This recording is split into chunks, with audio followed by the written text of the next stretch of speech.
tahun yang sama. Nah, terkait dengan situs sejarah di dalam Benteng yang adik-adik secara berada ini adalah buku rumah dari Gubernur Jenderal VOC.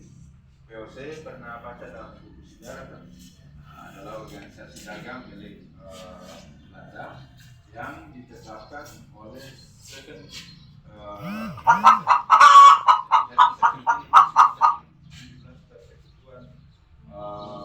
orang atau investor yang menetapkan terkait dengan basis di mana itu kantor VOC harus dibangun. Mereka bertempat di Belanda, mereka menetapkan bahwa basis atau kantor pusat VOC adalah di Betul Oranye.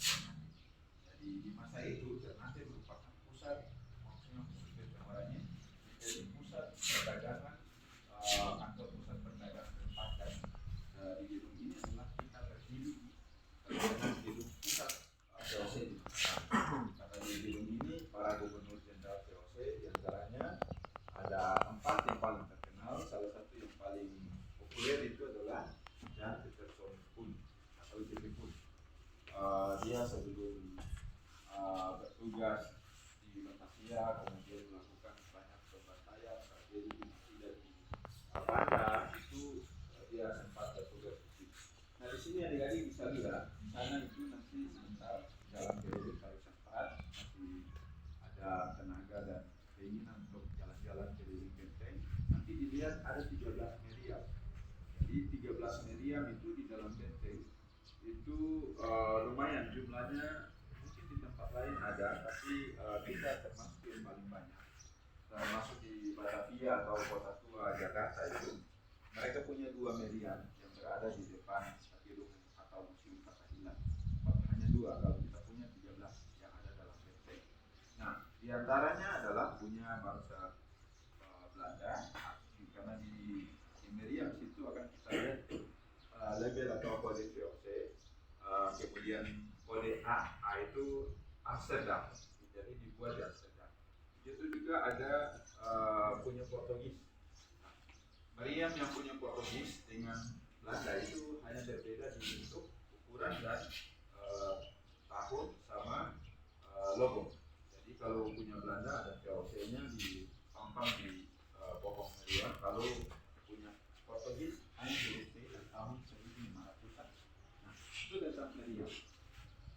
Kemudian ada apa namanya beta atau bel yang di atas pintu gerbang kayak lonceng gereja itu yang replika. Jadi kalau aslinya ada di gereja Batu.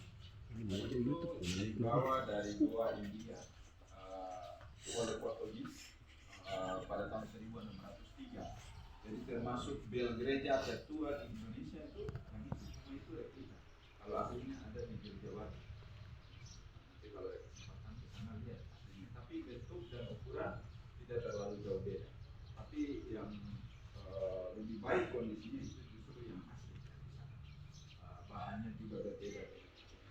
Kemudian ada prasasti.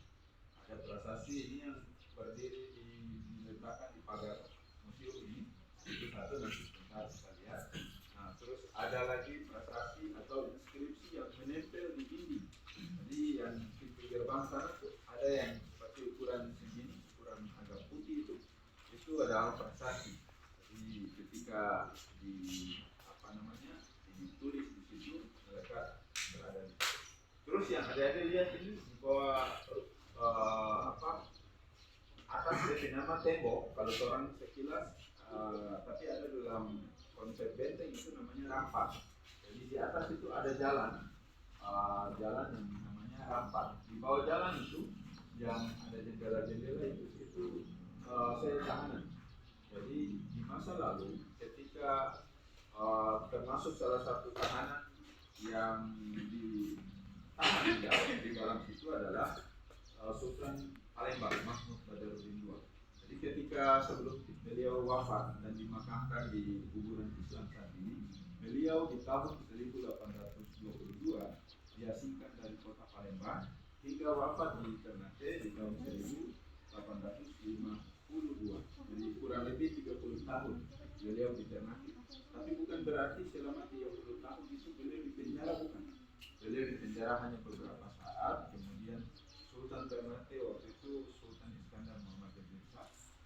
memberikan jaminan karena beliau juga sultan di Palembang, jadi memberikan jaminan untuk dibebaskan, sehingga beliau dibebaskan oleh Belanda. Ditempatkanlah beliau bersama keluarganya di Kampung Palembang. Jadi Ternate ada nama Kampung Palembang karena pada masa itu Sultan Palembang dibebaskan dan diberikan tempat untuk membangun hunian bersama keluarganya di Kampung Palembang yang saat ini berada di lokasi Bank Mandiri. Jadi kawasan Bank Mandiri itu sekitarnya itu adalah dulu Kampung Palembang. Jadi di Ternate ini ada Kampung Palembang, ada Kampung Sarani, ada Kampung Makassar. Jadi umat Kristen misalnya itu berada dalam konsentrasi satu tempat yang namanya Kampung Sarani. Di manakah itu? Di sekitar sebelah Santiong dan area gereja. Makanya di dekat-dekat situ ada beberapa gereja karena komunitas Kristen itu berada di Kampung Sarani. Oke, kemudian di sini juga ada gudang rempah. Ini gedungnya. Jadi kalau dahulu diceritakan dalam buku sejarah bahwa rempah memiliki harga yang lebih mahal dari emas, benar. Oleh sebab itu maka ditempatkan di ruangan yang mudah dikontrol. Jangan sampai ada operasi ini tempat curi atau apa, maka mudah dikontrol. Nah, terus gedung sana adalah para petinggi-petinggi militer yang bertugas, itu rumah dinasnya di sana. Jadi semacam rumah-rumah perwira lah, nah itu rumah. Kemudian ada 7 sumur, kemudian juga ada makam. Di bagian ruangan pojok sana yang itu terbuka itu ada satu makam. Jadi makam Susana Deka, dia adalah istri dari seorang komandan Antoni Vandor yang makamkan pada tanggal 20 Januari 1657.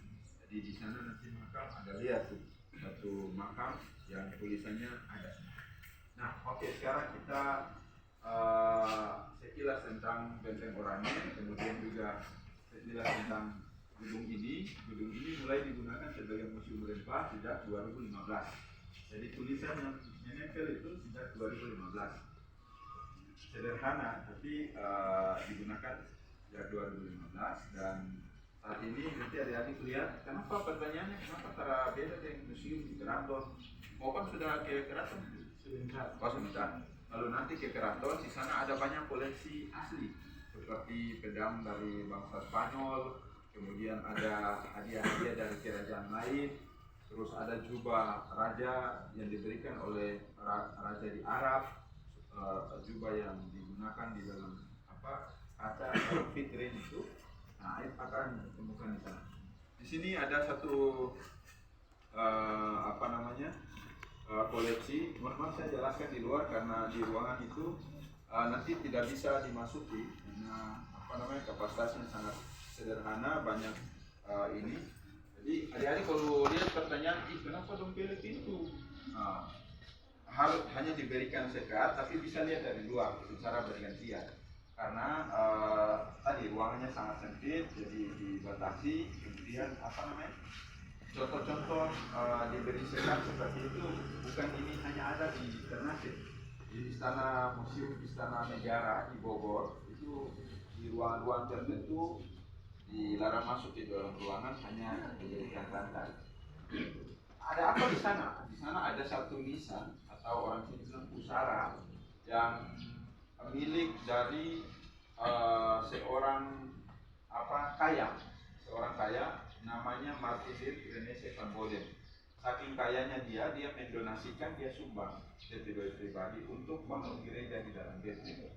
Nah, dia itu hidup pada masa sejaman dengan Alfred Russel Wallace. Pernah dengar Alfred Russel Wallace? Belum. Alfred Russel Wallace adalah seorang naturalis asal Inggris yang mana di tahun 1856 dia ke 58 dia ke Ternate dan dia menulis surat ke Charles Darwin di Inggris karena dengar teori evolusi yang menyimpulkan bahwa manusia berasal dari kerang. Pernah dengar? Nah itu. Jadi Alfred Russel Wallace yang di Ternate ini dia kirim surat ke Charles Darwin di Inggris. Charles Darwin di Inggris ini kemudian terinspirasi oleh surat dari Ternate, yang letter from Ternate ini. Akhirnya dia terinspirasi dari surat dari Ternate, dia menulis teori evolusi. Ya, menurut teori evolusi, kesimpulannya bahwa manusia adalah proses panjang dari seleksi alam atau natural selection, akhirnya berwujud seperti saat kita ini. Dan kita ini moyangnya di masa lalu itu adalah dari kelas familinya Maluku seperti itu. Jadi kita bangga Maluku Utara, bukan hanya Ternate ya, karena Alfred Russel Wallace dia menjelajah di beberapa daerah di Maluku Utara, termasuk Raja Wele Bacan, Kasihuta, Delor,